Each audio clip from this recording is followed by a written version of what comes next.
सभी को सादर नमस्कार। हिंदी साहित्य संस्थान दिल्ली की ओर से मैं सभी का स्वागत करती हूँ, सभी का अभिनंदन करती हूँ। आज हम परिचर्चा के 115वें पायदान पर हैं। हमारा समृद्ध पटल रोज रोज हर हफ्ते नए नए विषयों को लेकर समाज के सामने प्रस्तुत होता है। हमारे श्रोताओं और दर्शकों का हमें बेहद स्नेह मिला है, प्यार मिला है, आशीर्वाद मिला है, जिसकी बदौलत हम आज 115वें एपिसोड पर बातचीत करने के लिए यहाँ एकत्रित हैं। आज का हमारा विषय बहुत ही रोचक है।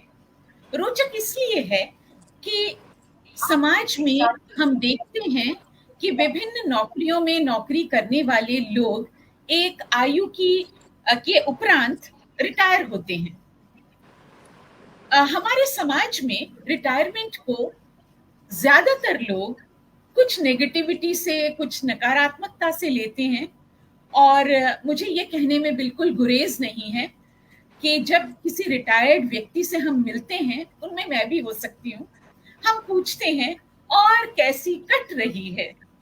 वो कटती नहीं है भाई, वो जी रहे हैं, शान से जी रहे हैं, लंबे अनुभव की दीर्घ परंपरा अपने साथ लेकर वो जी रहे हैं और समाज में बहुत कुछ दे भी रहे हैं। जहां तक मैं समझती हूँ, उम्र एक नंबर है, उम्र केवल अंक है, एक संख्या है। इससे पहले कि मैं आगे बढ़ूं और अपने वक्ताओं का परिचय आपसे करवाऊं, हमारे साथ जुड़ चुके हैं विजेंद्र कुमार गुप्ता जी। आप हांगकांग में रहते हैं, लेकिन हमारे नियमित दर्शक और श्रोता हैं। सर, आपका अभिनंदन और स्वागत है। पुष्पलता तनेजा जी का आशीर्वाद हमें हमेशा मिलता है और ये बड़े कमाल की बात है, उम्र दराज होने के बावजूद वे कार्यक्रम में सबसे पहले जुड़ती हैं और अंत तक रहती हैं। पुष्पलता तनेजा जी, आपका हार्दिक अभिनंदन, आपका स्वागत है। मैं वापस आती हूँ अपने मंच पर और अपने विषय पर।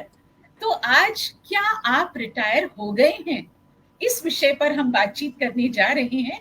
आप समझ ही गए होंगे कि हम किन से बात करेंगे। हम बात करेंगे रिटायरीज से, यानी जो लोग हमारे समाज में विभिन्न नौकरियों में रहे हैं और रिटायरमेंट उनको मिल चुका है, वे रिटायर हो चुके हैं।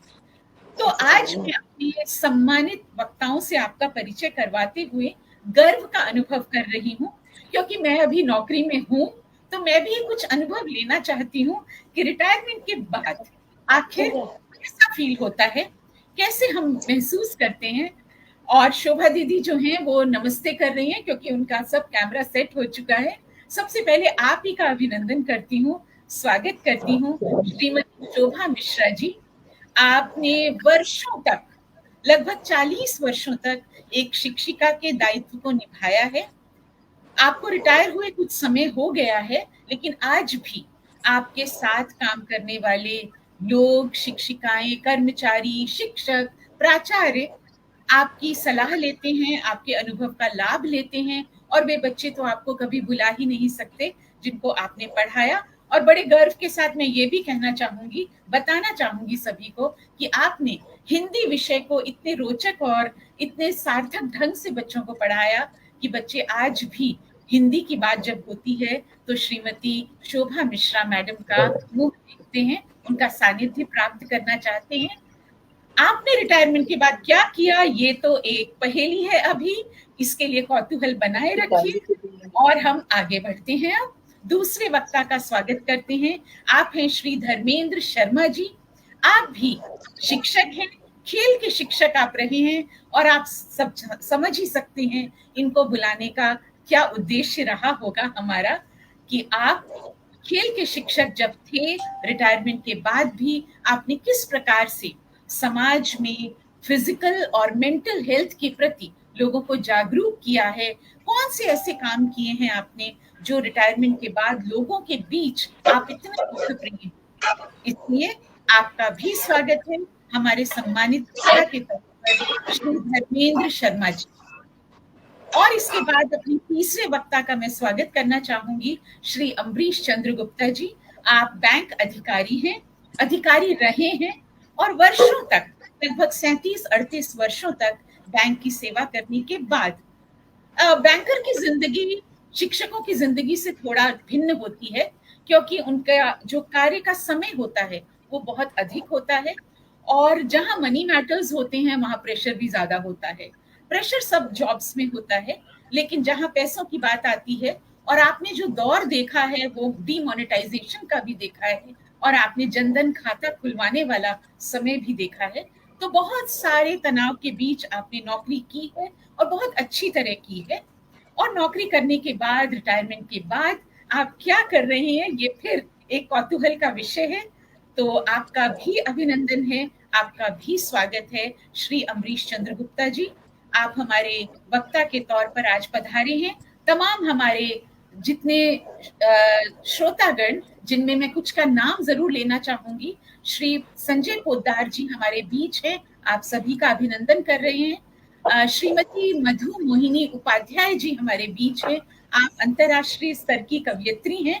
तो आपका यहाँ आना और हम सबको आशीर्वाद देना हम सबके लिए सौभाग्य की बात है। डॉक्टर अनुपम शर्मा जी हमारे साथ मौजूद हैं। मणि मिश्रा हमारे साथ मौजूद हैं। मणि मिश्रा मेरी विद्यार्थी रही हैं, छात्रा रही हैं, और बहुत बहुत स्वागत है मणि आपका। प्रतिभा मिश्रा जी हमारे साथ हैं, आपका बहुत बहुत अभिनंदन है। डॉक्टर विनीता साहनी जी हमारे साथ हैं, आपका भी बहुत बहुत अभिनंदन है। विषय बहुत रोचक है, जैसा कि मैं कह चुकी हूँ, और आज हम सबको बहुत कुछ सीखने का मौका मिलने वाला है, क्योंकि हमारे बीच जो तीनों दिग्गज वक्ता हैं, और जैसा मैं कह भी चुकी हूँ, आपके अनुसार, और अब कुछ मैं भी सीख रही हूँ, मेरे अनुसार भी उम्र केवल एक अंक है। तो क्यों ना फिर उस उम्र को संबोधित करें, एक छोटी सी कविता के साथ अपने कार्यक्रम का आगाज करते हैं। प्रस्तुत करती हूँ कविता। ए उम्र, ए उम्र, खतरे के निशान से ऊपर बह रहा है तेरा पानी। सर आप अपना माइक म्यूट कर लीजिए, आपका शायद माइक ऑन है तो उसमें बाधा आती है फिर। जी, ए उम्र, ए उम्र, खतरे के निशान से ऊपर बह रहा है तेरा पानी। कुछ कहा मैंने पर शायद तूने सुना नहीं। तू छीन सकता है मेरा बचपन पर मेरा बचपना नहीं। कुछ कहा मैंने पर शायद तूने सुना नहीं। तू छीन सकती है मेरा बचपन पर बचपना नहीं। वक्त की बरसात है कि थमती नहीं है। वक्त की बरसात है कि थमने का नाम नहीं लेती। घर चाहे जैसा भी हो, उसके एक कोने में खुलकर हंसने की जगह रख रखी है मैंने। सूरज चाहे आसमान में हो, उसको घर बुलाने का रास्ता रखा है मैंने। कभी कभी छत पर चढ़कर तारे गिन आती हूँ। कभी कभी छत पर चढ़कर तारे गिन आती हूँ। हाथ बढ़ाकर चांद को छूने की कोशिश कर आती हूँ। भीग कर बारिश में एक कागज की कश्ती चला आती हूँ। कभी हो फुर्सत, कभी हो फुर्सत तो कागज की एक पतंग उड़ा आती हूँ। घर के सामने जो पेड़ है, घर के सामने जो पेड़ है, उस पर बैठे पक्षियों की बातें सुन आती हूँ। घर चाहे कैसा भी हो, घर के आंगन के एक कोने में खुलकर हंसने की जगह रखी है मैंने। जिधर से गुजर गई मीठी सी हलचल मचा दी है मैंने। खतरे के निशान से ऊपर बह रहा है तेरा पानी। ए उम्र, खतरे के निशान से ऊपर बह रहा है तेरा पानी। कुछ कहा है मैंने पर शायद तूने सुना नहीं। तू छीन सकती है बचपन मेरा पर बचपना नहीं। तू छीन सकती है बचपन मेरा पर बचपना नहीं। तो एक बार पुनः आप सभी का स्वागत करते हुए डॉक्टर विनीता साहनी का मैं यहाँ पढ़ना चाहूंगी। जो संदेश उन्होंने दिया है। मेरी उम्र 67 साल है। मैं अभी भी प्रैक्टिस करती हूँ और एक स्कूल भी चलाती हूँ। इसके साथ गृहिणी भी। मैं कभी रिटायर नहीं हुई। वास्तव में एक सच्चा व्यक्ति, एक सच्चा इंसान, एक ऐसा व्यक्ति जिसे समाज को देने की चाह हो, वो नौकरी से भले ही रिटायर कर दिया जाए पर वो रिटायर कभी नहीं होता, मेरा मानना है ये। पर हम सुनते हैं हमारे वक्ता इसके बारे में क्या कहते हैं। सर्वप्रथम मैं आमंत्रित करना चाहूंगी धर्मेंद्र शर्मा जी को। धर्मेंद्र शर्मा जी, पहला प्रश्न, क्या आप रिटायर हो गए हैं? मैं आपसे पूछना चाहूंगा कि मुझे आपको लगता है कि मैं रिटायर हो गया? नहीं नहीं, मैं तो बिल्कुल नहीं मानती हूँ कि आप रिटायर हो गए हैं। जी। लेकिन समाज ऐसा कहने लगता है, अरे अब सर रिटायर हो गए हैं, अब अभी तक जॉब में थे, अब रिटायर हो गए हैं। तो दिल से जी। मानने वाली बात है, जो मुझे लग रहा है आप बिल्कुल नहीं मानते हैं कि आप वास्तव में रिटायर हो गए। जिस परिप्रेक्ष्य में समाज रिटायरमेंट को लेता है, उस परिप्रेक्ष्य में बिल्कुल मुझे तो नहीं लगता। आप बताएं, आप कैसे रिटायर जी। नहीं हुए? ये रिटायरमेंट के बिल्कुल बाद जी। मैं रिटायर नहीं हुआ। जॉब से रिटायर हुआ, उस स्कूल से रिटायर हुआ जहां मैं सर्विस करता था। लेकिन अपनी लाइफ स्टाइल से मैं कभी भी रिटायर नहीं हुआ। और उसके अलावा ये था कि जब मेरे रिटायरमेंट का टाइम आया तो 5 साल पहले से मैंने अपनी तैयारियां शुरू कर दी। वो प्लानिंग बहुत जरूरी है लाइफ में, कि आप अपनी जॉब से रिटायर होने जा रहे हैं तो 5 साल पहले मैंने अपनी स्टार्ट की कि मुझे करना क्या है। तो मैंने पहला काम, चूंकि मैं स्पोर्ट्स फील्ड से हूँ, योग एक्सपर्ट हूँ, योग भी सिखाता हूँ, तो मैंने पहला काम किया कि इधर उधर कहीं जाने से अच्छा है कि अपने घर पर कुछ किया जाए। तो मैंने अपने घर पर फर्स्ट फ्लोर बनाना शुरू किया और उसमें एक हॉल बनाया जिसमें मैं योग एक एक्सरसाइज करा पाऊँ, मैं टेबल टेनिस एकेडमी स्टार्ट कर दूं।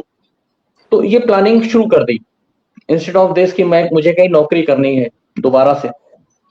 रिटायरमेंट के बाद बहुत सारे लोगों ने कहा कि यहाँ जगह खाली है, वहाँ खाली है, आप अप्लाई कीजिए और एक्सपीरियंस है, आप इतना अच्छा करते रहें। मैंने कहा ना, बस वो काम अब हो गया। अब ऐसा करना है जिससे मुझे भी लाभ हो और दूसरे लोगों को भी लाभ हो। तो ये प्लानिंग बहुत जरूरी है लाइफ में। अगर हमने प्लानिंग नहीं की तो तब फिर ये दिक्कतें आती हैं, फिर आप डिप्रेशन में चले जाएंगे, बहुत सारी परेशानी आएंगी। एक स्ट्रॉन्ग फेस आता है फिर ना, कि आपको लगता है कि यार यार रिटायर हो गए, लोग हमारी रिस्पेक्ट नहीं कर रहे हैं, सम्मान नहीं कर रहे हैं। और जब ऐसा लगता है तो फिर तब समाज में फिर दिक्कत होती है, आपको बाहर निकलने में लगेगा, लोग पूछेंगे भाई क्या कर रहे हो। तो देखिए, आज अगर हम देखें हमारे देश में लगभग 2%, 2 से 3% लोग ऐसे हैं जो सरकारी नौकरियों में, 2004 से पहले वाले, उनको पेंशन मिल जाती है।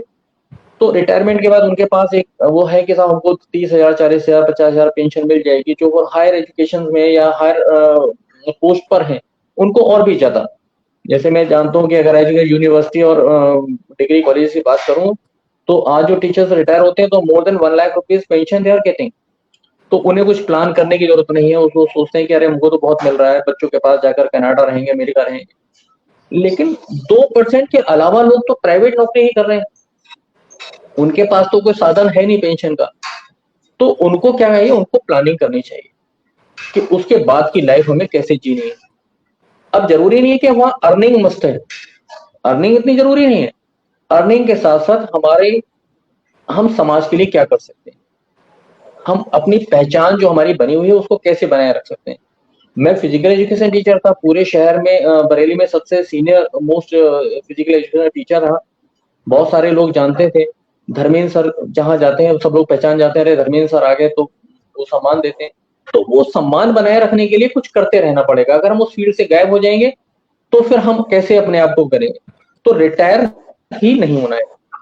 जॉब से रिटायर हो गए, लेकिन अपनी अपनी वर्किंग से, अपनी लाइफ स्टाइल से रिटायर नहीं होना है। तो मैं रिटायर नहीं बहुत हुआ हूं सुंदर सर। जैसा मुझे लगता है। बिल्कुल आप रिटायर नहीं हुए हैं, हम सब मानते हैं। और हम सब ये अब समझने भी लगे हैं कि रिटायर नहीं होना है, और आपको मानसिक और शारीरिक तौर पर अपने आप को तैयार रखना है और अपनी एक प्लानिंग करके रखनी है। तो सर आपने क्या प्लानिंग की और किस तरह से वो चल रही है? मैंने सुना है आप विश्वविद्यालय में कोच भी हैं स्पोर्ट्स के, जी। तो क्या करते हैं सर वहाँ और कैसे करते हैं मैनेज? हाँ, वहां से रिटायरमेंट के बाद उसके साथ साथ मैं यूनिवर्सिटी से जुड़ा हुआ था पहले से ही। और जब वहां से रिटायर हुआ तो मैं पूरा टाइम वहां देने लगा। पूरा टाइम इन द सेंस कि मुझे मॉर्निंग में नहीं जाना होता है, जब कुछ इवेंट्स होते हैं तभी जाता हूँ, अदरवाइज मैं इवनिंग में 3:30 to 7:30 वहां रहता हूँ, 4 आवर्स। उस टाइम में वहाँ बैडमिंटन टेबल टेनिस मैं बच्चों को सिखाता हूँ। बच्चे भी आते हैं, बड़े भी आते हैं, उनके साथ हम एंगेज रहते हैं, उनको सिखाते हैं। उससे अर्निंग भी है और उनके साथ जुड़े भी हैं, खुद भी फिट है। और उसके अलावा मैं योग सेंटर भी चलाता हूँ, होम ट्यूशंस भी ले लेता हूँ, घर पे भी कुछ लोग करने आते हैं उनको भी कराते हैं। अदर देन दैट मैं मर्म थेरेपिस्ट हूँ। मर्म थेरेपी बहुत कम लोगों ने सुनी होगी, बिकॉज इसका महाराष्ट्र सर में है। इसको वैसे तो मर्म थेरेपी थोड़ा अगर सर हम थोड़ा सा विस्तार से जानना चाहेंगे, ये कैसी हाँ थेरेपी है?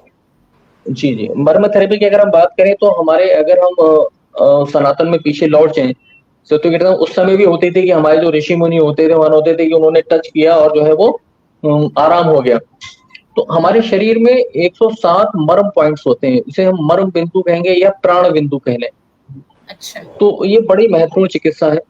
तो मैंने इसको भी स्टार्ट किया और बहुत सारे लोगों को आराम मिलता है, आते हैं ठीक होते हैं। घुटने में दर्द था और मैंने बस ट्रीटमेंट दिया और उसके बाद चलते हैं तो कहते हैं अरे बहुत आराम है। अच्छा, एक तो बहुत मैं बढ़िया। गया था उनकी किसी को मैं योग कराने घर जाता था, उनके फादर इन लॉ थे, 88 ईयर्स की एज थी उनकी। एक दिन आकर बैठ गए, बोले सर मेरे जो है वो घुटने में बहुत दर्द है, बहुत परेशान। And 88 year age is big age, काफी एज हो गई उस टाइम में। वास्तव में लोग जो है फिजिकल फिटनेस उनका जो है वो अच्छा नहीं रहता है। तो मैंने उनको थोड़ा सा ट्रीटमेंट दिया। नेक्स्ट डे मैं पहुंचा तो वो आकर पहले से बैठ गए और बोले मुझे ये बताइए सर आपने कल किया क्या था। किया क्या था? तो मैंने ठीक है, बहुत जो एक अच्छा। ट्रीटमेंट था वो मैंने आपको थोड़ा सा दिया था। कह रहे मेरे तो दर्द ही नहीं है। अच्छा। तो इतना उनका ऐसे जरूरी नहीं कि सबके साथ ऐसा ही हो, कुछ लोगों को टाइम लग जाता है, बहुत लंबा टाइम किसी के साथ है तो उसमें लंबा टाइम भी लग जाता है। और हम्म। जिनके पास जिनको जल्दी कोई प्रॉब्लम हुई है तो वो तुरंत उसमें आराम भी मिल जाता है।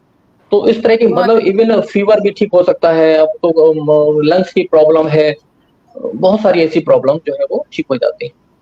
उसके बहुत अलावा बढ़िया मैंने सर। हाँ 2 साल पहले से रेकी हीलिंग का भी शुरू करा। मास्टर लेवल रेकी हीलर हूँ मैं। और रेकी हीलिंग जो है वो डिस्टेंस हीलिंग है। अच्छा। सपोज आप वहां बैठे हैं, आपको कोई प्रॉब्लम है, मैं यहाँ से हीलिंग शुरू करूंगा तो आपको हम्म। आराम मिलेगा। Not only face to face here, whether person is sitting in America, Canada और एनीवेयर एल्स, तो उसको भी जो है वो हील किया जा सकता है। अच्छा, अच्छा, अच्छा, बहुत बढ़िया। बहुत अच्छे सर, आपकी बहुत तारीफ हो रही है यहाँ। सब लोग आपको वाह वाह सर क्या बात है, मधु मोहिनी जी कह रही हैं। और अशोक कुमार गोयल जी कह रहे हैं शरीर की क्षमता के अनुसार कार्य करते रहें और अपने जीवन के तजुर्बे को बांटना चाहिए। निश्चित तौर जी पर आज हमारे साथ तीनों रिटायरीज अपने जीवन के तजुर्बे को बांटेंगे, क्योंकि मैं ऐसा मानती हूँ कि आपके पास युवाओं से एक चीज ज्यादा है, प्लस में है, और वो है आपका अनुभव, वो है आपका एक्सपीरियंस, वो है आपका तजुर्बा। ऊर्जा तो है ही, और ऊर्जा के साथ जब तजुर्बा मिल जाता है तो सोने पर सुहागा हो जाता है। ऐसा मैं मानती हूँ सर, आप मानते हैं मेरी बात? जी जी बिल्कुल। तो मैं बहुत कुछ टिप्स भी देना चाहूंगा जब आप जी समय देंगे तो। जी जी। मैं टिप्स आज हेल्थ से रिलेटेड एक तो बहुत जरूरी है कि आप वेदर यू आर रिटायर्ड और नॉट रिटायर्ड, कोई यंगस्टर्स भी हो सकता है जुड़े हुए हों, तो फिजिकल एक्टिविटीज बहुत जरूरी है। जी जब हम देखिए हम सब यहाँ ज्यादातर एजुकेशनिस्ट हैं, और जब एजुकेशन की बात आती है तो पढ़ाई की बात आती है तो ये होता है कि सब पढ़ना तो है ही है, लेकिन जब फिजिकल एजुकेशन की बात आती है तो उसमें एक सेंटेंस है, physical education is integral part of the whole education process. तो इट बिल्कुल मींस सही। Without physical education nothing is possible. बिल्कुल वेदर बिल्कुल। हम केमिस्ट्री फिजिक्स पढ़ रहे हैं, हिंदी इंग्लिश पढ़ रहे हैं, लेकिन वहाँ फिजिकल एक्टिविटीज तो हैं, तो उसको बिल्कुल इम्प्रूव करना बहुत जरूरी है। और बिल्कुल। बिल्कुल। एक सर्टेन एज के बाद हमें अपना लाइफ स्टाइल थोड़ा सा चेंज करना पड़ेगा। जैसे डाइट की प्रॉब्लम आती है, आजकल लोगों का ओवरवेट हो जाता है, जैसे एज बढ़ती है तो ओवरवेट होने लगते हैं। तो मैं उनसे कहना चाहूंगा कि आप योग एक्सरसाइज जरूर करें, प्राणायाम करें, और उसके साथ अपने डाइट को इस तरह सिस्टमेटिक करें कि improve the quality and reduce the quantity. बहुत अच्छे। जो बहुत फूड की अच्छे। क्वालिटी है उसको बढ़ा दें और क्वांटिटी को थोड़ा कम कर दें। कम ये करें। शरीर के लिए बहुत जरूरी सर ये तो हर उम्र के व्यक्ति के लिए जरूरी है कि वो अपनी है। डाइट का ख्याल रखे, ओवरवेट हो या किसी और तरह की प्रॉब्लम्स हैं। आजकल लाइफस्टाइल से जुड़ी बहुत सारी प्रॉब्लम्स आ रही हैं। तो आजकल ही नहीं, मतलब ये तो काफी समय से है, पर अब थोड़ी एग्रीवेट हो गई, थोड़ी ज्यादा बढ़ गई हैं, क्योंकि हमारा जी सीडेंटरी लाइफस्टाइल होता जा रहा है। तो बहुत बहुत शुक्रिया सर, आपने सच में हम सबके बीच एक ऊर्जा का संचार किया है। और a healthy mind lives in a healthy body वाली बात भी आपने कही है।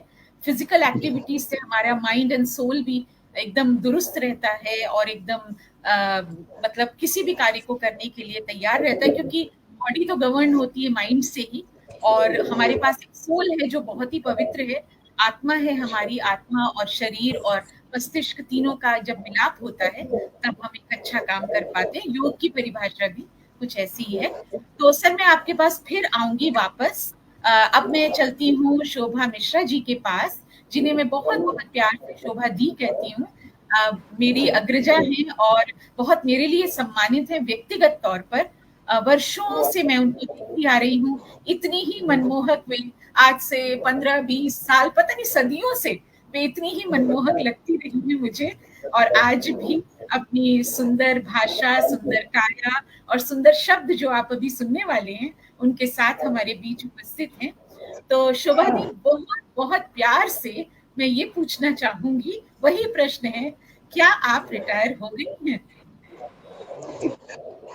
थैंक यू मीता। सबसे पहले तो आपका बहुत बहुत धन्यवाद, आपने मुझे इस तल पर बुलाया, और सभी हमारे इस तल पर जो हैं उन सभी को मैं प्रणाम करती हूँ, नमस्कार करती हूँ। अपने सभी श्रोताओं को, जो भी लोग इससे जुड़े हुए हैं, सभी को नमस्कार। और जहां तक रिटायरमेंट की बात है, आप पूछ रहे हैं, तो मुझे एक शेर याद आता है, उम्र का बढ़ना तो दस्तूर जहां है, महसूस न करो तो बढ़ती कहाँ है। तो हम लोग तो उसमें है कि हम लोग महसूस नहीं करते हैं, हम लोग तो ये जानते हैं कि 60 is new 40 now, 60 is new 40 now. और जब मैं रिटायर हो रही थी तो मैंने एक बात कही थी कि every exit is an entry somewhere else, every exit is an entry somewhere else. हम कहीं से निकल रहे होते हैं और कहीं प्रवेश कर रहे होते हैं। तो मुझे रिटायर हुए लगभग 8-9 वर्ष होने आ गए हैं, और मैंने अभी एक भी क्षण तब से लेके अब तक विश्राम नहीं किया है। मैंने, जैसे सर बता रहे थे भी, धर्मेंद्र सर, कि अब लोग जो है वो पहले से ही योजना बना लेते हैं रिटायरमेंट से पहले ही। पहले के लोग तो क्या होता था, रिटायरमेंट को मानते थे कि विश्राम का समय है, नाउ रिलैक्स, सुकून की जिंदगी गुजारेंगे, आराम करेंगे, शांति से रहेंगे, बहुत साल काम कर लिया, अब आराम करेंगे। जी, अब आराम करेंगे। लेकिन हमारे समाज में एक बहुत अच्छी अब ये धारणा बदली है। अब लोग रिटायरमेंट से 2-4 साल पहले ही अपनी प्लानिंग कर लेते कि व्हाट न्यू, अब कुछ नया करना है। हाँ। मैं आपको बताऊं मैंने क्या क्या किया। बिल्कुल बिल्कुल, हम सब बहुत बहुत उत्सुक है जानने के लिए, क्योंकि मुझे अभी कुछ ही मेरे कान में कहीं से एक सुगबुगाहट, कोई एक ध्वनि आई है कि अभी अभी आपने डांस करना भी सीखा है। तो मैं तो वहां तक सुनना चाहती हूँ और सब सुनना चाहते हैं। बिल्कुल, तो बिल्कुल ये भी एक सुप्त मेरी इच्छा थी, ये मेरी सुप्त प्रबल इच्छा थी। अब मेरी सिस्टर जुड़ी हुई है मधु, वो बहुत अच्छी डांसर है, बहुत अच्छी कवयित्री है, बहुत कुछ, वो मेरी बहुत बड़ी प्रेरणा है। तो मैंने सबसे पहले तो क्या किया था, जब मैं 2015 में रिटायर होने वाली थी, तो हमारी एक रिलेटिव है मणि मिश्रा, शायद वो जुड़ी हुई है इससे, मणि मिश्रा, तो उन्होंने मुझसे कहा था कि आप एनटीटी का एक वो खोल लो इंस्टीट्यूट, आप एनटीटी का सेंटर खोल लो। तो मैंने एनटीटी सेंटर शुरू किया था फरीदपुर में, किशोर चंद कन्या इंटर कॉलेज है एक, वहां पर मैंने शुरू किया। बहुत सुंदर। और मैंने बिल्कुल, और वहां पर आप ये मानेंगे, मैंने ये सोच लिया था कि ये रिटायरमेंट जो जीवन का एक बहुत सुंदर मोड़ है, एक नया चरण मेरे जीवन का शुरू हो रहा है, तो मैं कुछ ना कुछ करूं। और मुझे अवसर मिला एनटीटी शुरू करने का। आप विश्वास करें, जहां पर मैंने एनटीटी शुरू किया, वहां के जो मैनेजर थे उन्होंने मुझसे कहा आप इस इंटर कॉलेज की प्रिंसिपल को ऑफर दिया, और आई वॉज रिलेक्टेंट, मैं अनिच्छित, बिल्कुल इच्छा नहीं थी मेरी, लेकिन उन्होंने मुझे मेरे को बहुत प्रेशर डाला कि नहीं आप ज्वाइन करिए, हम आपको चाहते हैं। तो मैंने वहां पर 4-5 साल प्रिंसिपलशिप वहां की, किशोर चंद कन्या इंटर कॉलेज, जहां पर लगभग 1700-1800 लड़कियां पढ़ती हैं। अच्छा, बहुत बढ़िया। इतनी अच्छी स्ट्रेंथ थी, मेरे ख्याल से बरेली के किसी भी इंटर कॉलेज से वो कम नहीं है, जहाँ 4-4 कंप्यूटर लैब थी, 4 कंप्यूटर लैब, 2 हॉल, बहुत बड़ा स्कूल। अच्छा। वहां मैंने प्रिंसिपलशिप की। वहां मुझे लगा मैं कब तक फरीदपुर अप एंड डाउन करूंगी, नाउ आई शुड रिजाइन। मैंने रिजाइन कर दिया। हम देख रहे हैं कि शोभा जी कहीं रुकने वाली नहीं है, कहीं थमने वाली नहीं है। और देखिए, मतलब केंद्रीय विद्यालय से रिटायर होने के बाद कितनी ऊर्जा उनमें शेष है कि केंद्रीय विद्यालय संगठन के जो भी हमारे साथी सुन रहे होंगे, देख रहे होंगे, वे मन में एक प्रश्न लेकर जरूर बैठेंगे आज कि क्या वास्तव में 60 साल की उम्र पर रिटायरमेंट होना या रिटायर कर देना उचित है या नहीं है। जी शोभा दी, आप स्टार्ट करें। जी बोलिए। तो मैंने फिर वहां पर मैंने सोचा मैं कब तक फरीदपुर अप एंड डाउन करूंगी, मैंने वहां रिजाइन किया। अभी मैं रिजाइन करके आई ही थी कि यहाँ पर पुलिस मॉडर्न स्कूल है नकटिया पर, एक बटालियन से जुड़ा हुआ है, पीएसी से जुड़ा हुआ है। तो वहाँ के जो कमांडेंट थे उनको कहीं पता लगा, उन्होंने मुझे अप्रोच किया, एक मीटिंग की और उन्होंने मुझे वहाँ का डायरेक्टर बना दिया। मैम हमारे स्कूल को आप संभालिए। तो मैं वहां पर 2 वर्ष तक डायरेक्टर का काम मैंने वहां पर किया। फिर कोविड आ गया। अच्छा। कोविड आ गया, पूरा भारत बंद हो गया। तो मैंने भी सोचा कि कोविड के बाद मैंने उनसे कहा सर अब मुझे प्रणाम। अच्छा, कोविड के दौरान एक बहुत अच्छा एक नया शुरुआत हुई। मधु मेरी जो सिस्टर है, तो हम लोग रोज एक नया शब्द आता था, हम उस पर कविता लिखते थे, मुक्तक लिखते थे, गीत लिखते थे। हमने वो शुरुआत की। 150-200 मेरे पास मुक्तक इकट्ठे हो गए। क्या बात है, वाह। लाइव प्रोग्राम भी, जैसे आज लाइव प्रोग्राम हो रहा है, 3-4 लाइव प्रोग्राम दिए, बहुत अच्छा रहा। फिर क्या हुआ, वो सारा करने के बाद में मैं घर में इवनिंग क्लासेस लेती हूँ बच्चों को। अच्छा। पढ़ाती हूँ। स्कूल छोड़ दिए, घर में पढ़ाना नहीं छोड़ा, वो बदस्तूर जारी है। जी जी, बहुत सुंदर, बहुत सुंदर। जो गरीब बच्चे हैं उनको पढ़ाती हूँ। और आप डांस की बात कर रही थी, बहुत इच्छा थी। बहुत, मतलब मुझे लगता है सब जितने हमारे साथी जुड़े हैं सब इसी उम्मीद में बैठे हैं कि अब शोभा दी बताएंगी कि डांस कैसे सीखा, डांस कैसे किया और कहाँ परफॉर्म किया और कितनी वाहवाही मिली। जी। At the age of 68। क्या बात है, क्या बात है। तो मुझसे मेरी जो जहाँ पर मैंने शुरू की थी क्लासेस, उन्होंने कहा कि हम चाहेंगे कि आप हमारी ऐसी एक इंस्पिरेशन है, आप वहां पर देंगी प्रोग्राम तो लोगों को कितना अच्छा लगेगा। तो मैं रिलक्टेंट थी पहले कि मैं नहीं कर पाऊंगी, नहीं मुझे आप मत करिए। उन्होंने कहा नहीं, और सबको इतना अच्छा लगा। फिर मुझे भी बहुत अच्छा लगा कि चलो इस उम्र पे मैं ऐसा कर सकती हूँ, डांस भी कर सकती हूँ। तो एक बहुत दिनों की इच्छा थी, तो वो भी मैंने इसको भी पूरा किया। और मैं तो यही कहूंगी कि देखिए, जो लोग सोच लेते कि हम रिटायर हो गए, वो हो जाते हैं रिटायर। जो सोचते कि नहीं हमें कुछ करना है, कुछ नया, कुछ अच्छा, कुछ सार्थक, कुछ सकारात्मक, कुछ समाजोपयोगी, कुछ प्रशंसनीय, कुछ अनुकरणीय, कुछ स्मरणीय, अगर हम ये भाव रखेंगे तो निरंतर नित्य प्रति हर दिन कुछ ना कुछ नया करते रहेंगे। हम अपनी एक दिनचर्या बनाएं, हम उसको फॉलो करें, और हम कुछ ना कुछ, समाज ने हमको बहुत कुछ दिया है, देश ने हमें बहुत कुछ दिया है, केंद्रीय विद्यालय ने हमें बहुत कुछ दिया है, कितना सिखाया है। अब हम करें ना। It's time to return, give back.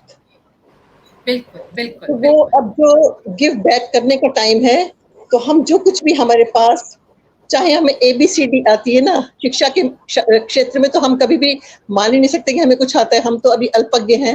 लेकिन जो कुछ भी अल्प आता है उसको हम शेयर करें, उसको शेयर करें। तो यही भावना है। और मेरे यहाँ रोज शाम को क्लास लगता है।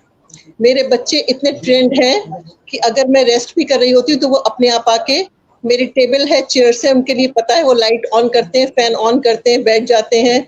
और आपको विश्वास नहीं होगा कि वो हमारे यहाँ क्लास शुरू हो जाती है, वो रीडिंग लगाते हैं, कविताएं बोलते हैं, इंग्लिश की, हिंदी की। अच्छा। तो बिल्कुल। अब मैं अपने हस्बैंड को बोलती हूँ, कभी कभी हम लोग जब आराम कर रहे होते हैं और वो आ जाते हैं, तो मैं कहती हूँ देखो मेरी क्लास लग रही है, कोई हिंदी की कविता बोल रहा है, कोई इंग्लिश की कविता बोल रहा है। मतलब मुझे इतना अंदर आत्मसंतोष होता है कि अभी मैं गई नहीं हूँ, लेकिन उनको पता है कि यहाँ आके मैं बैठना नहीं है, मैम नहीं है तो क्या हुआ, शुरू अपने आप ही शुरू हो जाते हैं। तो देखो मीता, हम लोग हाँ एक चीज हम लोग केंद्रीय विद्यालय में हमने सीखी है ना, it's not important to teach a child, it's more important to make him or her willing to learn. Willingness पैदा करना बहुत जरूरी है। बहुत सुंदर। तो हम लोग, मैं कोशिश मैं रुक नहीं पा रही हूँ, इतनी सारी तारीफें आपकी यहाँ पर लिखी हुई हैं मैसेज बॉक्स में। और अशोक गोयल जी कह रहे हैं कि स्ट्रॉन्ग विल पावर होनी चाहिए। मधु दीक्षित जी हमारे साथ जुड़ गई हैं, जो एक बहुत ही मशहूर कवयित्री हैं और हम सबकी अग्रजा हैं, मेरी अग्रजा, आपकी अनुजा है। बहुत सुंदर कार्यक्रम कर रही हैं मधु दीक्षित जी। शोभा दीदी को बहुत बहुत प्रणाम कर रही हैं। और मधु मोहिनी उपाध्याय जी, जो हम सबके लिए प्रेरणा है, सराहनीय, अनुकरणीय, श्लाघनीय। और शालिनी गोयल जी हमारे साथ जुड़ी हैं। मैं यहाँ शालिनी गोयल जी का जिक्र जरूर करना चाहूंगी, क्योंकि वे भी हेडमिस्ट्रेस के पोस्ट से रिटायर हुई हैं और उसके बाद वे किरदारे जिंदगी का एक हिस्सा भी बनी हैं।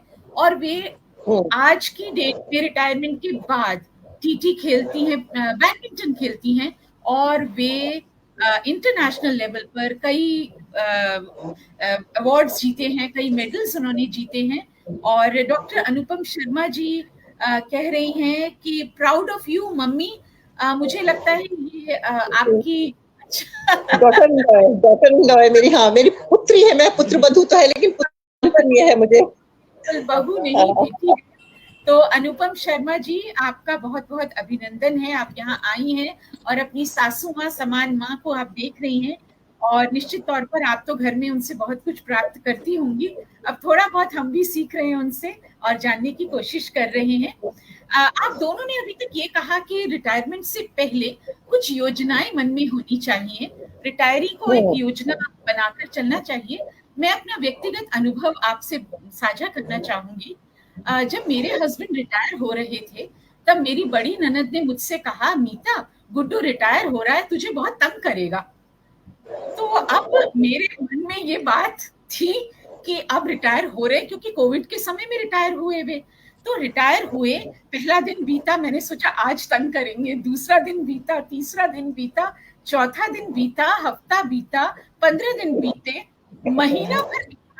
मुझे लगा अभी तंग करने वाला शायद पीरियड बाद में आएगा, पर उन्होंने बड़ी सुंदरता से बिना किसी योजना के उन्होंने प्री रिटायरमेंट और पोस्ट रिटायरमेंट के उस सफर को, उस जर्नी को बड़ी सहजता से पार किया। तो मुझे लगता है योजना बनाओ या न बनाओ, आपके मन में एक बात ये होनी चाहिए कि मैं जो करूंगा या करूंगी वो पॉजिटिव होगा, समाज के लिए उपयोगी होगा। जो कुछ मुझे ईश्वर ने दिया, समाज ने दिया, मेरे माता पिता ने दिया, मेरे परिवार ने दिया, वो अब गिव बैक का समय आ गया। जैसा कि आपने दोनों ने कहा कि समाज को देने का समय है। फिर उसमें योजनाएं हों, क्योंकि जैसा कि हरिवंश राय बच्चन जी भी एक स्थान पर कहते हैं कि दुनिया तो भव मौजों पर, दुनिया तो भव नाव बनाती है, मैंने भव मौजों पर बहना सीखा है। तो उसी तरह की बात कहते हुए करते वे आगे बढ़े।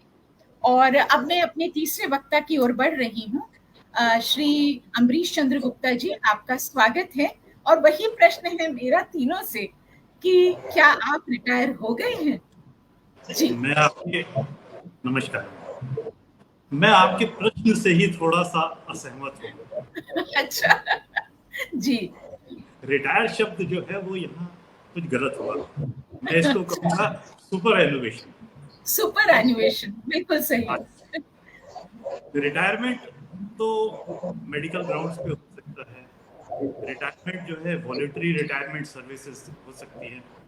और हम लोग ऑफिस में एक थोड़ा सा मतलब बात किया करते थे अपने दोस्तों के साथ कि LRS, लात मार के रिटायरमेंट फ्रॉम सर्विसेज। अरे नहीं जी सर, अपना माइक म्यूट कर लीजिए शर्मा सर, माइक आपका शायद ऑन है। हाँ जी प्लीज। तो ये LRS भी हो सकता है, लेकिन हमें मिला है सुपर एनुएशन। सुपर एनुएशन मतलब एक इंस्टीट्यूशन ने जो टाइम फिक्स कर रखा है वो कंप्लीट करने के बाद फिर आराम से सारी फैसिलिटीज लेने के बाद हम आराम से घर में बैठे। वेरी तो आप रिटायर नहीं हुए हैं, आपको सुपर एनुएशन मिला है। ये एक और नई बात आपने जोड़ी है, बहुत ही सुंदर है। और आपने लगभग 38-39 वर्ष नौकरी की है। उस नौकरी को करने के बाद जब सरकार ने कहा कि अब आप 60 वर्ष के हो गए हैं, और क्योंकि आपका रिटायरमेंट कोविड के समय में हुआ, तो उस समय बहुत सारी चीजें बंद थी। हम मानसिक तौर पर, शारीरिक तौर पर काफी अपने आप को असहज महसूस करते थे। तो उस दौरान आपने रिटायरमेंट के बाद क्या ऐसा किया जो आज आप हमें बताने वाले? सबसे पहले तो मेरी रिटायरमेंट पार्टी जो है वो ऑनलाइन हुई। मेरे सारे दोस्त वगैरह वो जूम पर मुझसे जुड़े और उन लोगों ने मेरे लिए क्लैप किया। दूसरा, फिर मैंने सोचा कि मेरा कोई पहले से कोई प्लानिंग नहीं थी कि क्या करना है क्या नहीं करना। अचानक एक दिन 31/10/2020 को ऑफिस वालों ने कहा, अच्छा जी नमस्कार।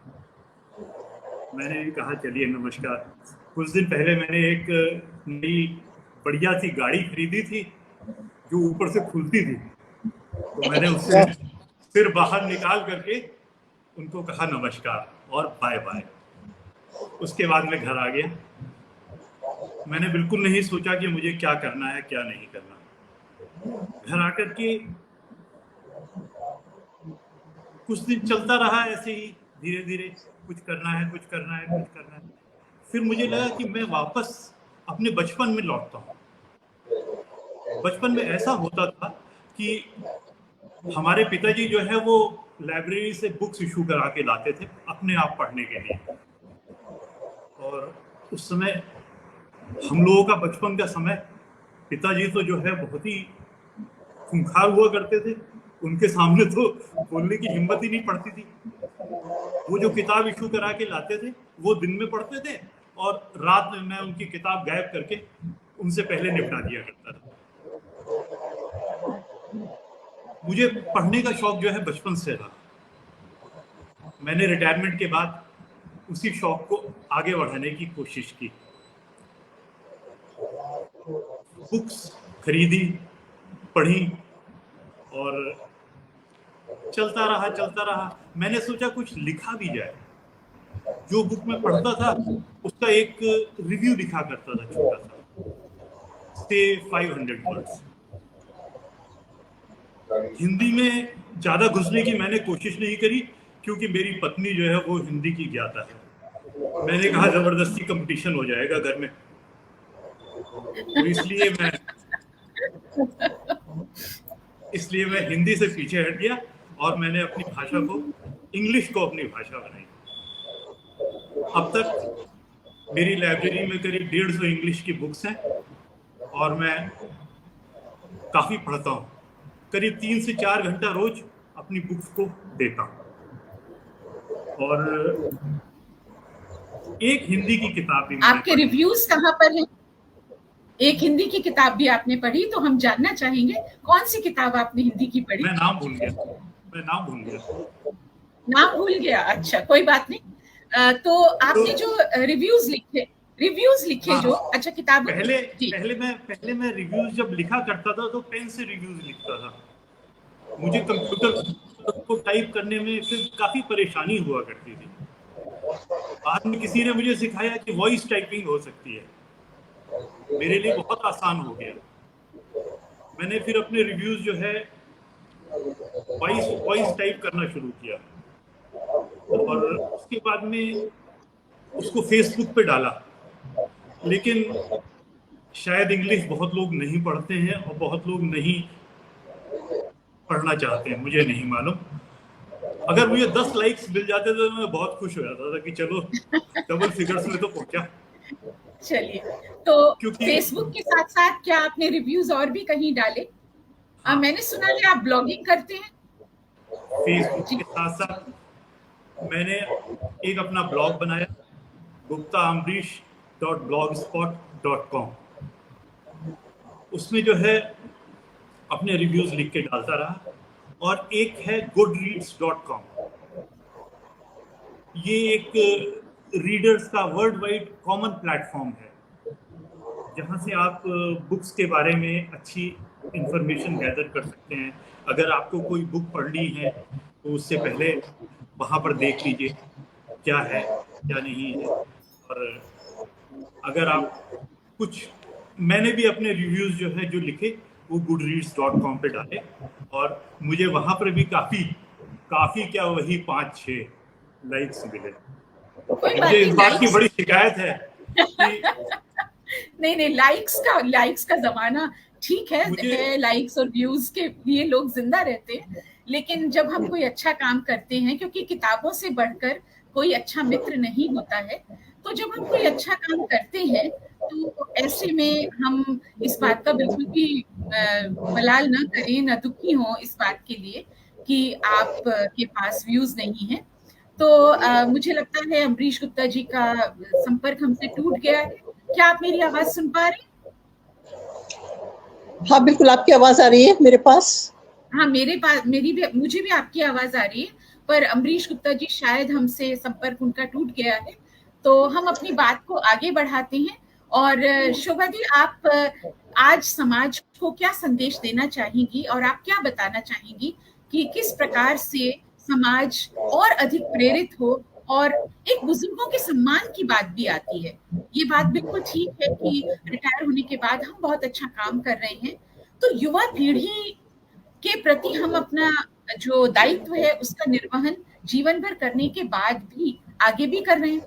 लेकिन आप आज की युवा पीढ़ी को क्या संदेश देना चाहेंगी कि वे बुजुर्गों के और अपने से बड़े लोगों का सम्मान किस तरह करें?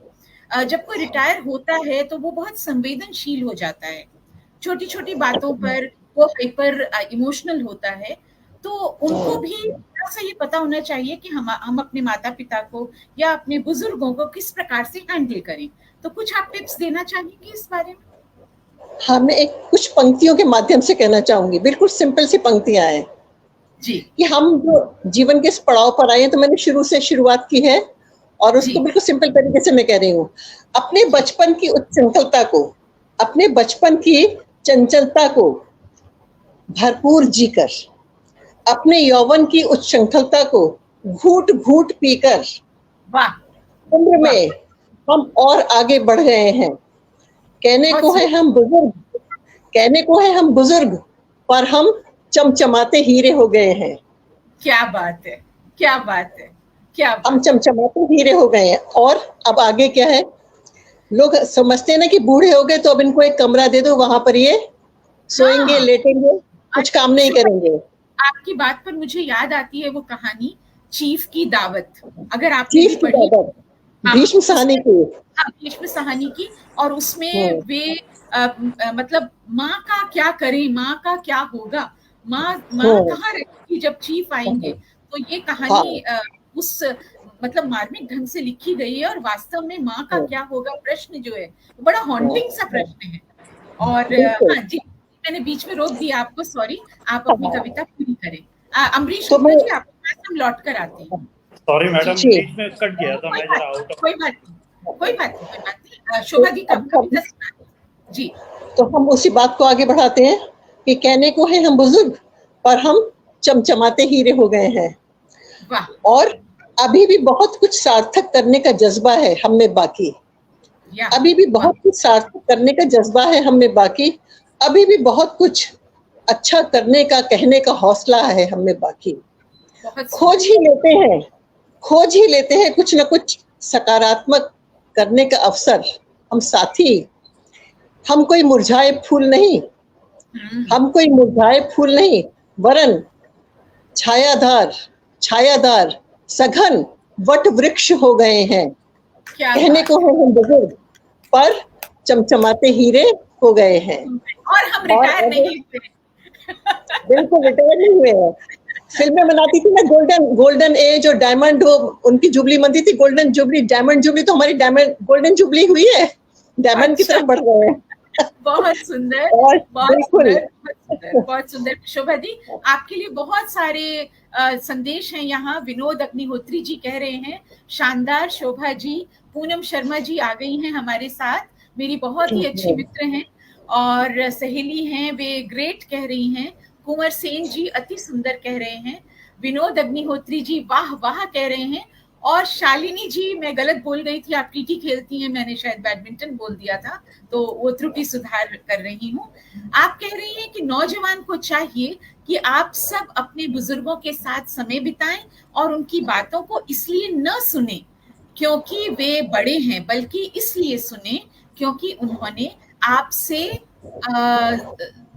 ज्यादा गलती है और गलतियों से उन्होंने सीखा है और असली सीख वही है। मधु मोहिनी जी, बहुत सारे फूल, सितारे और तालियां, बहुत बहुत सुंदर। शालिनी गोयल जी कविता के लिए बहुत बहुत आभार व्यक्त कर रही हैं। और पूनम शर्मा जी कह रही हैं शाइनिंग मोर। और आशा कृष्ण मोहन दुबे जी भी जुड़ गई हैं, ये हमारी सबसे सीनियर दीदी हैं।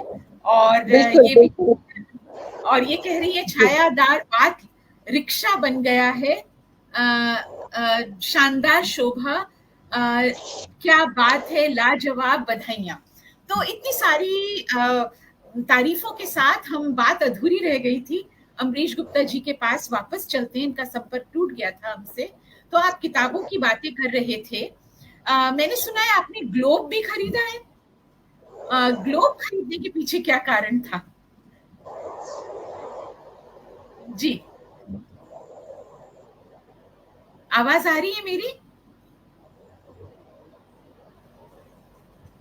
अच्छा, उनका संपर्क फिर हमसे टूट गया है। धर्मेंद्र शर्मा जी, मैं आपके पास वापस आती हूँ और आप हमें बताएं कि युवाओं के लिए आप क्या संदेश देंगे आज इस मंच से।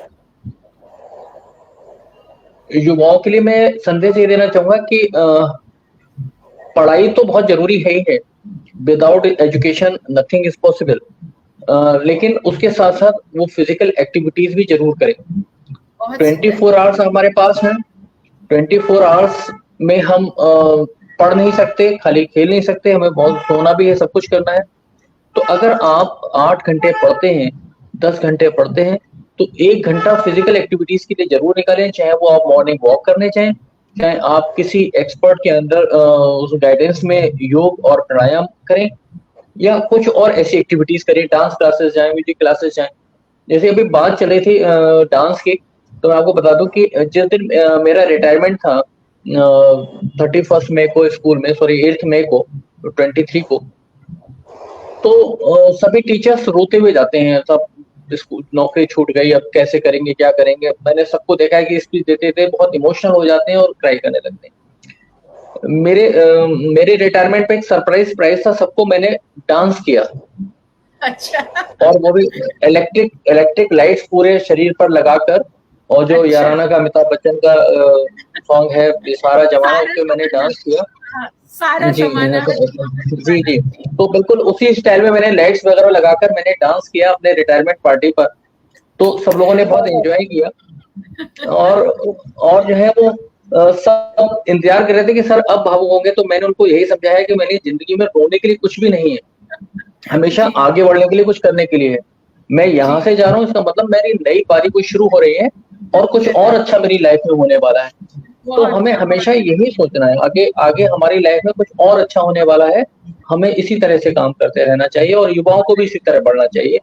बहुत अच्छे, अपने पथ पर चलते हैं। शालिनी जी आपके बारे में कह रही हैं कि धर्मेंद्र शर्मा जी बहुत एक्टिव हैं, मेरे साथ रोज 1 घंटा टेबल टेनिस खेलते हैं। आप योग और रेकी के मास्टर हैं। आपके चाहने वाले बहुत हैं और सभी जिनसे आप मिलते हैं या जिनका संसर्ग रहा है आपके साथ, वे सब आपको बहुत ज्यादा मानते हैं। ये आपकी योग्यता है, आपका व्यवहार है, आपकी काबिलियत है। और जिस तरह मुस्कुरा के आप इस समय सारी बातें कह रहे हैं, तो आपके चेहरे से झलक रहा है। अमरीश गुप्ता जी वापस आ गए हैं जी, अपनी बात पूरी करें। आप बार बार चले जाते हैं जी। जी बोलिए। मैं आपको बताना चाहता हूं कि इस समय मैं अमिताभ घोष एक IAS हैं और फेमस इंग्लिश राइटर हैं। उनकी आइबिस ट्रियोलॉजी, उसकी 3 बुक्स हैं, उनमें से 2 पढ़ चुका हूँ और तीसरी थर्ड पढ़ रहा हूँ। मैं वो जी, दिखाना चाहूंगा आपको। हाँ बिल्कुल दिखाइए, बहुत अच्छे। सी ऑफ पॉपीज, बहुत सुंदर, रिवर ऑफ बहुत स्मोक, बहुत सुंदर, बहुत अच्छे। और तीसरी ये अभी मैंने पढ़ी नहीं है, पढ़ी नहीं है, फ्लड ऑफ फायर, मंगा ली है, फ्लड ऑफ जी फायर। बहुत बहुत अच्छे। असल में आजकल रीडिंग का क्रेज बिल्कुल खत्म होता जा रहा है, बहुत चुनिंदा रीडर्स रह गए हैं। तो आपसे समाज इस बात के लिए जरूर प्रभावित होगा कि जब भी समय मिले कुछ जरूर पढ़ें। जिस तरह से एक शरीर की गिजा होती है, उसी तरह एक मस्तिष्क की गिजा भी होती है, एक भूख होती है, एक हंगर होती है, जो किताबों से ही पूरी हो सकती है। और किताबों से बढ़कर कोई अच्छा मित्र नहीं होता। अच्छी किताबें हमें सद्मार्ग दिखाती हैं, हमें नया नया कुछ करने के लिए, इनोवेशन करने के लिए, नया सोचने के लिए, आउट ऑफ बॉक्स सोचने के लिए हमें प्रेरित करती हैं। तो निश्चित तौर पर किताबें आपकी प्रिय हैं और आप पढ़ रहे हैं और लोगों को पढ़वा भी रहे हैं, और आप गिफ्ट भी करते हैं किताबें जो भी आपकी। जी, मैंने अपनी उस पे अलमीरा पे लिखा हुआ है क्या? कि आप you never own a book, but you just keep it till you give it to somebody else.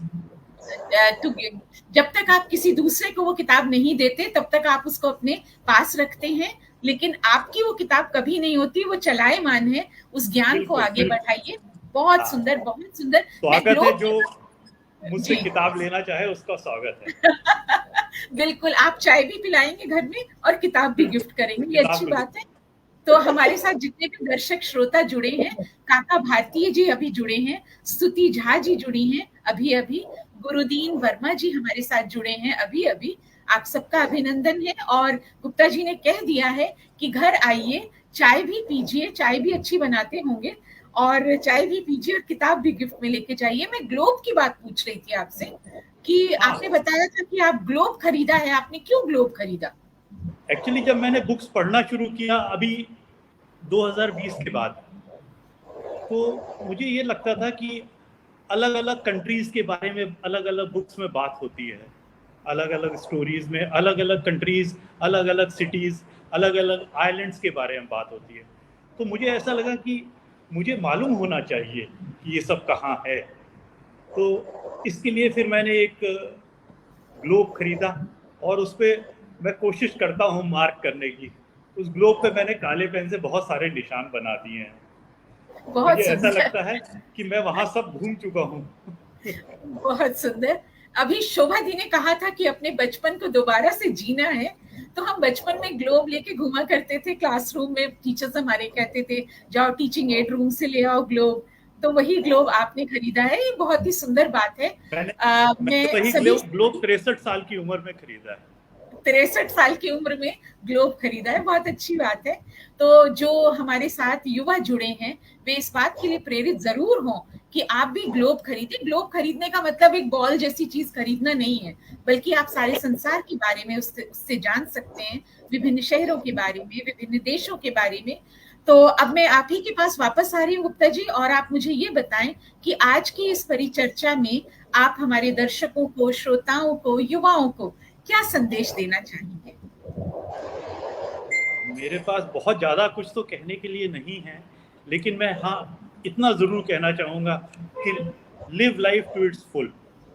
Live life to its full, very good. बहुत ज्यादा प्लानिंग भी लाइफ में मैटर नहीं करती। सुख आना है तो आएगा, दुख आना है तो आएगा, उसको फेस करना है हमें, और बहुत पॉजिटिवली फेस करना है, बहुत पॉजिटिव रहना है और ऑप्टिमिस्टिक रहना है। बहुत सुंदर। शर्मा जी, आप कुछ और कहना चाहेंगे? हमारे पास थोड़ा सा समय बाकी है, 5 मिनट का। कुछ और कहना चाहेंगे हमारे दर्शकों से, श्रोताओं से? शोभा दी, मैं आपके पास भी आऊंगी, 1 मिनट का संदेश आप और दे सकती हैं। जी शर्मा सर। जी बिल्कुल, यही बात चल रही थी। स्वास्थ्य, क्योंकि मैं चूंकि फिजिकल एजुकेशन तो स्वास्थ्य की बात करूंगा, लोगों के स्वास्थ्य सही रहे तभी जो है वो होगा। और अगर बच्चे प्रयास करते रहेंगे तो निश्चित तौर पर अच्छा ही उनको मिलेगा। और एक शेर है कि कौन कहता है कि आकाश में छेद नहीं होता, कौन कहता है कि आसमान में छेद नहीं होता, एक पत्थर तो तबीयत से उछालो यारो। तो अगर आपने कोशिश ईमानदारी से की है तो निश्चित सफलता आपको मिलेगी।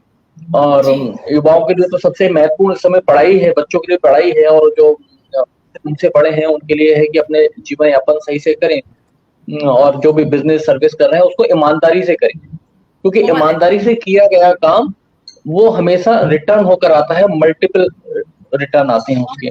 और बेईमानी से किया गया भी मल्टीपल, तो उसको ईमानदारी से करें जो भी कर रहे हैं, और खुश रहें, सुखी रहें, पॉजिटिव रहें। बहुत अच्छे। शोभा दी, चलते चलते जल्दी से एक छोटा सा नोट।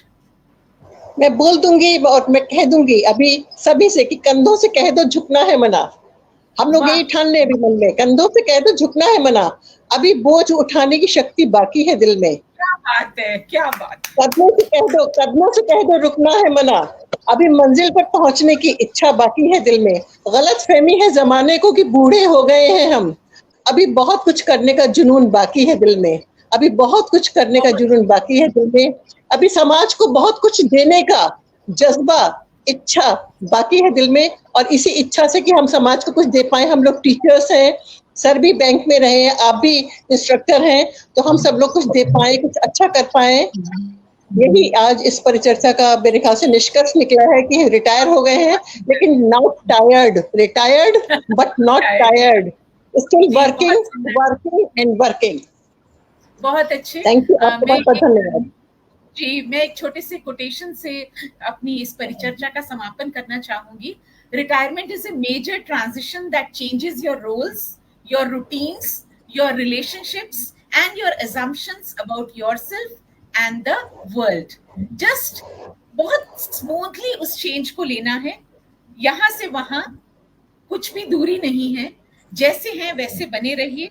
जॉब में है तो जॉब को एंजॉय कीजिए, जॉब के बाद लाइफ को एंजॉय कीजिए। समाज में यदि आप इस स्थिति में हैं कि आप किसी को कुछ दे सकते हैं तो जरूर दीजिए, और समाज के हित में काम कीजिए। जीवन भर किसी संस्था के साथ बंधकर काम किया, अब उन्मुक्त होकर जो चाहें अपनी हॉबीज को आगे बढ़ाइए, लिखिए, पढ़िए, खेलिए, कूदिए, डांस कीजिए, जो करना है कीजिए। और बहुत सारे फूल फिर से आ गए हैं मधु मोहिनी उपाध्याय जी की ओर से। बस मैं इनका नोट लेती हूँ, एक मैसेज, और फिर हम परिचर्चा को समाप्त करेंगे। अभी 2 मिनट शेष है हमारे पास। Wonderful, excellent expression, super Shobha ji, sir और भाई साहब, विशेष रूप से मीता, आज की शाम के लिए। और 1 2 3 4 5 6 7 8 9 10 पता नहीं कितने सारे फूल हैं। तो इतने सारे फूलों की महक को लेकर, सुगंध को लेकर हम सब अपना जीवन बिताएं। मैं भी अपने रिटायरमेंट के प्लान्स बनाऊं नहीं बनाऊं ये सोचती हूँ आज, और आगे बढ़ती हूँ। आज की इस परिचर्चा को समाप्त करती हूँ।